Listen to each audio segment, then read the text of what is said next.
Bonjour bien-aimés. Notre Dieu est redoutable, il est vraiment bon. Nous sommes ensemble pour la lecture biblique. Nous allons lire au fait dans 2 Rois 14, Osée chapitre 7, 2 Timothée 4, les psaumes 104 de 1 à 23, Proverbes 26 de 24 à 26. Que Dieu vous bénisse, que Dieu bénisse ces moments que nous passons ensemble. Merci Seigneur Dieu de gloire, car ton amour est au-dessus de tout. Ta fidélité, ta bonté, Seigneur Dieu de gloire, est là. Merci Seigneur, parce que tu es celui qui agit et tu es celui éternel qui nous parle au travers de ta parole. Bénis ces moments et bénis ta parole dans nos cœurs, au nom puissant de Jésus-Christ. Amen. Amen, amen. Nous commençons par 2 Rois au chapitre 14. Je vais mettre la Bible déjà lue. Suivons, bien-aimés, et plongeons nos regards dans les Écritures. Ça va nous aider aussi ça va nous aider parce que nous-mêmes, nous avons les yeux, nous suivons et nous lisons ensemble. Donc, nous commençons par 2 Rois au chapitre 14. Le second livre des rois, chapitre 14.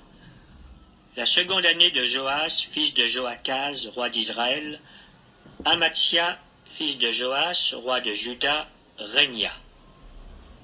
Il avait 25 ans lorsqu'il devint roi, et il régna 29 ans à Jérusalem. Sa mère s'appelait Johadan de Jérusalem. Il fit ce qui est droit aux yeux de l'Éternel, non pas toutefois comme David son père. Il agit entièrement comme avait agi Joas son père. Seulement les hauts lieux ne disparurent point. Le peuple offrait encore des sacrifices et des parfums sur les hauts lieux.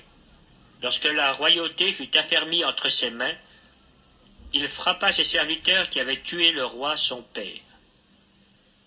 Mais il ne fit pas mourir les fils des meurtriers, selon ce qui est écrit dans le livre de la loi de Moïse, où l'Éternel donne ce commandement: on ne fera point mourir les pères pour les enfants, et l'on ne fera point mourir les enfants pour les pères.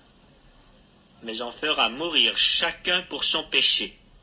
Il bâtit 10 000 Édomites dans la vallée du sel, et durant la guerre il prit Séla et l'appela Joctel, nom qu'elle a conservé jusqu'à ce jour. Alors Amatsia envoya des messagers à Joas, fils de Joachaz, fils de Jéhu, roi d'Israël, pour lui dire: viens, voyons-nous en face. Et Joas, roi d'Israël, fit dire à Amatsia, roi de Juda, l'épine du Liban, envoya dire au cèdre du Liban: donne ta fille pour femme à mon fils. Et les bêtes sauvages qui sont au Liban passèrent et foulèrent l'épine. Tu as battu les Édomites et ton cœur s'élève. Jouis de ta gloire et reste chez toi.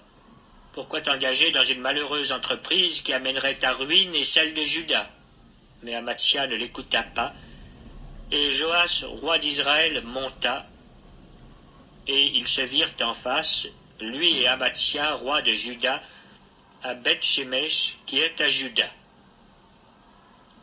Juda fut battu par Israël, et chacun s'enfuit dans sa tente.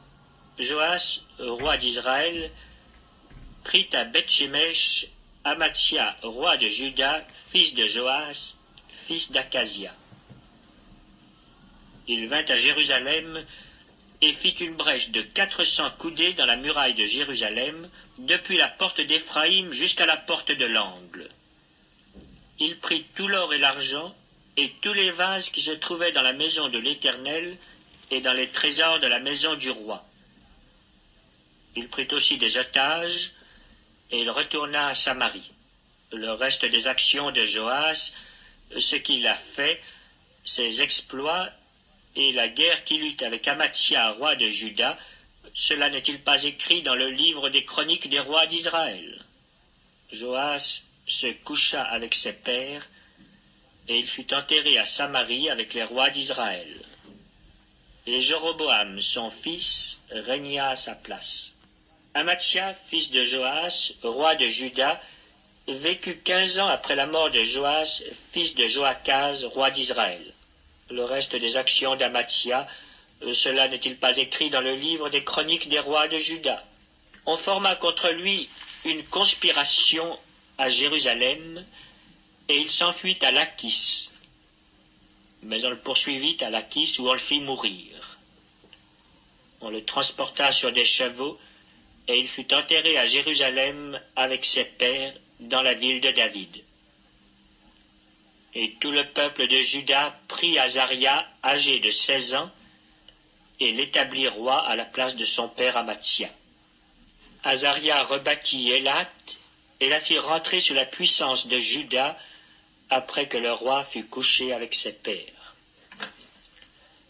La 15e année d'Amathia, fils de Joas, roi de Juda, Jéroboam, fils de Joas, roi d'Israël, régna à Samarie. Il régna 41 ans. Il fit ce qui est mal aux yeux de l'Éternel.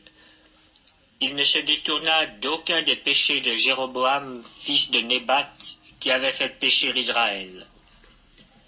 Il rétablit les limites d'Israël depuis l'entrée de Hamath jusqu'à la mer de la Plaine, selon la parole que l'Éternel, le Dieu d'Israël, avait prononcée par son serviteur Jonas, le prophète, fils d'Amittai, de Gath-Hépher. Car l'Éternel vit l'affliction d'Israël à son comble, et l'extrémité à laquelle se trouvaient réduits, esclaves et hommes libres, sans qu'il y eût personne pour venir au secours d'Israël. Or l'Éternel n'avait point résolu d'effacer le nom d'Israël de dessous les cieux, et il les délivra par Jéroboam, fils de Joas. Le reste des actions de Jéroboam, tout ce qu'il a fait, ses exploits à la guerre, et comment il fit rentrer sous la puissance d'Israël Damas et Hamath, qui avaient appartenu à Juda, cela n'est-il pas écrit dans le livre des chroniques des rois d'Israël? Jéroboam se coucha avec ses pères, avec les rois d'Israël, et Zacharie, son fils, régna à sa place. Amen, amen, amen. Notre Dieu est bon, il est redoutable. Nous allons passer le deuxième passage, c'est nous sommes Osée, chapitre 7. Voilà, Osée, chapitre 7. Moi, je vais regarder déjà dans ma Bible. Osée, chapitre 7. Nous sommes dans le livre de Osée et le chapitre 7. Nous allons suivre, bien-aimés, dans le Seigneur. Osée 7, ça n'a pas pris Osée. Voilà, c'est Osée et le chapitre 7. Voilà. Osée, chapitre 7. Osée, chapitre 7. Lorsque je voulais guérir Israël, l'iniquité d'Éphraïm et la méchanceté de Samarie se sont révélées, car ils ont agi frauduleusement. Le voleur est arrivé, la bande s'est répandue au dehors. Ils ne se disent pas dans leur cœur que je me souviens de toute leur méchanceté. Maintenant, leurs œuvres les entourent, elles sont devant ma face. Ils réjouissent le roi par leur méchanceté et les chefs par leurs mensonges. Ils sont tous adultères, semblables à un four chauffé par le boulanger. Ils cessent d'attiser le feu depuis qu'il a pétri la pâte jusqu'à ce qu'elle soit levée. Au jour de notre roi, les chefs se rendent malades par les excès du vin. Le roi tend la main aux moqueurs. Ils appliquent aux embûches leur cœur pareil à un four. Toute la nuit dort leur boulanger, et au matin le four brûle comme un feu embrasé. Ils sont tous ardents comme un four, et ils dévorent leurs juges. Tous leurs rois tombent, aucun d'eux ne m'invoque. Éphraïm se mêle avec les peuples. Éphraïm est un gâteau qui n'a pas été retourné. Des étrangers consument sa force, et il ne s'en doute pas. La vieillesse s'empare de lui, et il ne s'en doute pas. L'orgueil d'Israël témoigne contre lui. Ils ne reviendront pas à l'Éternel leur Dieu, et ils ne le cherchent pas malgré tout cela. Éphraïm est comme une colombe stupide, sans intelligence. Ils implorent l'Égypte, ils vont en Assyrie. S'ils partent, j'étendrai sur eux mon filet. Je les précipiterai comme les oiseaux du ciel. Je les châtierai comme ils en ont été avertis dans leur assemblée. Malheur à eux parce qu'ils me fuient, ruine sur eux parce qu'ils me sont infidèles. Je voudrais les sauver, mais ils disent contre moi des paroles mensongères. Ils ne crient pas vers moi dans leur cœur, mais ils se lamentent sur leur couche. Ils se rassemblent pour avoir du blé, du mou, et ils s'éloignent de moi. Je les ai châtiés, j'ai fortifié leurs bras, et ils méditent le mal contre moi. Ce n'est pas au Très-Haut qu'ils retournent, ils sont comme un arc trompeur. Leurs chefs tomberont par l'épée à cause de l'insolence de leur langue. C'est ce qui les rendra un objet de risée dans le pays d'Égypte. Mon Dieu, Dieu est bon, Dieu est redoutable, il voit tout. Moi, j'avais souligné dans ma Bible, au fait, ils ne se disent pas dans leur cœur que je me souviens de toute leur méchanceté. Maintenant, leurs œuvres les entourent, elles sont devant ma face. Des étrangers, le verset 9, excusez-moi en tout cas, des étrangers consument sa force et il ne s'en doute pas. La vieillesse s'empare de lui et il ne s'en doute pas. L'orgueil d'Israël témoigne contre lui. Ils ne reviennent pas à l'Éternel, leur Dieu. Ils ne le cherchent pas malgré tout cela. Malgré tout ce que le Seigneur fait pour que nous puissions revenir à lui, retourner à lui. Ce qu'il disait, il a dit à Israël à l'époque. Aujourd'hui, il nous le dit aussi. Le Seigneur veut vraiment, il nous demande la repentance au fait. Vous voyez, bien-aimés dans le Seigneur. Alors, nous allons passer à 2 Timothée, chapitre 4. Alors, 2 Timothée, chapitre 4, les derniers chapitres de 2 Timothée. 2 Timothée, chapitre 4. Deuxième épître de Paul à Timothée, chapitre 4. Je t'en conjure, devant Dieu et devant Jésus-Christ, qui doit juger les vivants et les morts, et au nom de son apparition et de son royaume, prêche la parole. Insiste en toute occasion, favorable ou non, reprend, censure, exhorte avec toute douceur et en instruisant. Car il viendra un temps où les hommes ne supporteront pas la saine doctrine, mais ayant la démangeaison d'entendre des choses agréables, ils se donneront une foule de docteurs, selon leurs propres désirs, détourneront l'oreille de la vérité et se tourneront vers les fables. Mais toi, sois sobre en toutes choses, supporte les souffrances, fais l'œuvre d'un évangéliste, remplis bien ton ministère.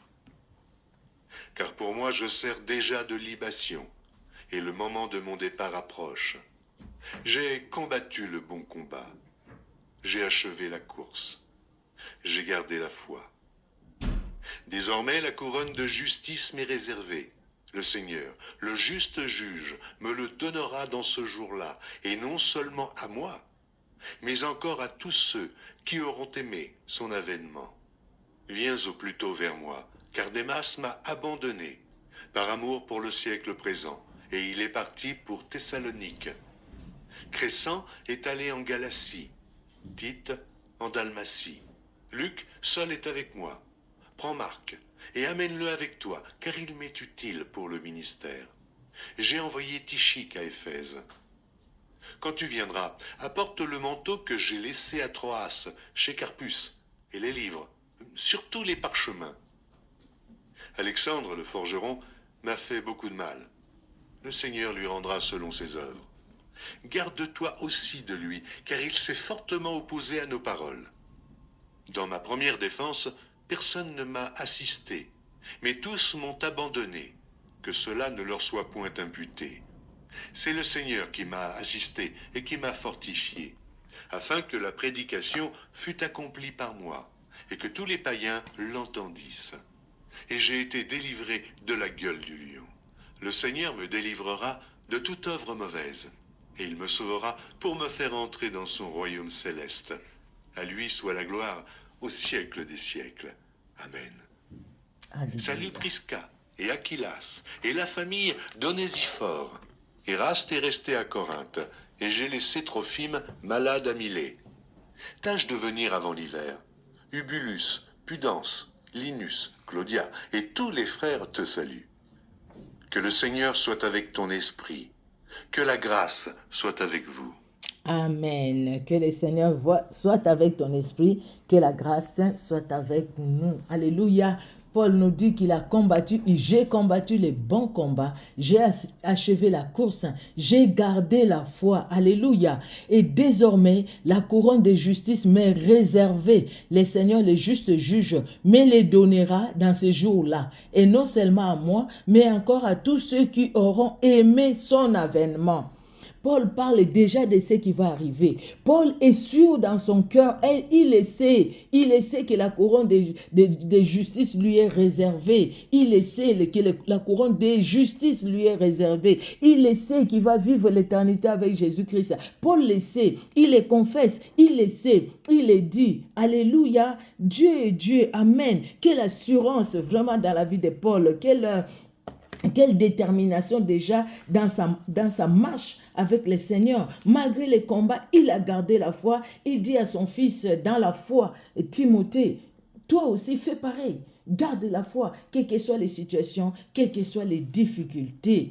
Nous allons aller dans les psaumes 104, de 1 à 23. Alors, les psaumes 104, de 1 à 23. Nous lisons, bien-aimés, au nom de Jésus-Christ. Alors, mon âme bénit l'Éternel. Éternel, mon Dieu, tu es infiniment grand. Tu es revêtu d'éclat et de magnificence. Il s'enveloppe de lumière comme d'un manteau. Il étend les cieux comme un pavillon. Il forme avec les eaux les fêtes de sa demeure. Il prend les nuées pour son char. Il s'avance sur les ailes du vent.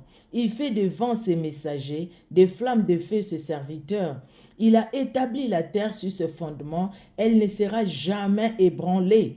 Tu l'avais couverte de l'abîme comme d'un vêtement. Les eaux s'arrêtaient sur les montagnes. Elles ont fui devant ta menace. Elles se sont précipitées à la voix de ton tonnerre. Des montagnes se sont élevées, des vallées se sont abaissées au lieu que tu leur avais fixé. Tu as posé une limite que les eaux ne doivent point franchir, afin qu'elles ne reviennent plus couvrir la terre. Il conduit les sources dans les torrents qui coulent entre les montagnes. Elle abreuve tous les animaux de champ, les ânes sauvages y étanchent leur soif. Les oiseaux du ciel habitent sur leurs bords et font résonner leur voix parmi les rameaux. De sa haute demeure, il arrose les montagnes. La terre est rassasiée du fruit de tes œuvres. Il fait germer l'herbe pour le bétail et les plantes pour les besoins de l'homme, afin que la terre produise de la nourriture. Le vin qui réjouit les cœurs de l'homme et fait plus que l'huile resplendir son visage, et le pain qui soutient les cœurs de l'homme. Les arbres de l'Éternel se rassasient, les cèdres du Liban qu'il a plantés. C'est là que les oiseaux font leur nid. La cigogne a sa demeure dans les cyprès. Les montagnes élevées sont pour les boucs sauvages. Les rochers servent de retraites aux damans. Il a fait la lune pour marquer le temps. Le soleil sait quand il doit se coucher. Tu amènes les ténèbres et il est nuit. Alors tous les animaux de forêt sont en mouvement. Les lionceaux rugissent après la proie et demandent à Dieu leur nourriture. Le soleil se lève, il se retire et se couche dans leur tanière. L'homme sort pour se rendre à son ouvrage et à son travail jusqu'au soir. Alléluia. Dieu a fait toutes choses. Il est merveilleux, hein? Parce que c'est lui et lui seul qui connaît tout et qui a fait tout. À lui la gloire, à lui l'honneur. Proverbe 26, de 24 à 26, nous lisons. Par ses lèvres, celui qui hait se déguise, et il met au-dedans de lui la tromperie. Lorsqu'il prend une voix douce, ne le crois pas, car il y a cette abomination dans son cœur. S'il cache sa haine sous la dissimulation, sa méchanceté se révélera dans l'assemblée. Alléluia. Bien-aimés dans le Seigneur, nous disons merci Seigneur Jésus-Christ pour ces temps de la parole biblique. Nous remercions le Seigneur vraiment pour son amour. Merci le roi de gloire parce que tu es Dieu. Merci Seigneur Jésus-Christ pour ce temps et merci éternel parce que tu es celui qui nous parle, éternel Dieu de gloire, par ta parole. Bénis cette lecture biblique dans nos cœurs au nom de Jésus-Christ de Nazareth. Amen. Amen, amen. Que Dieu vous bénisse. On se donne rendez-vous pour la prochaine lecture biblique. Soyez bénis. Au revoir.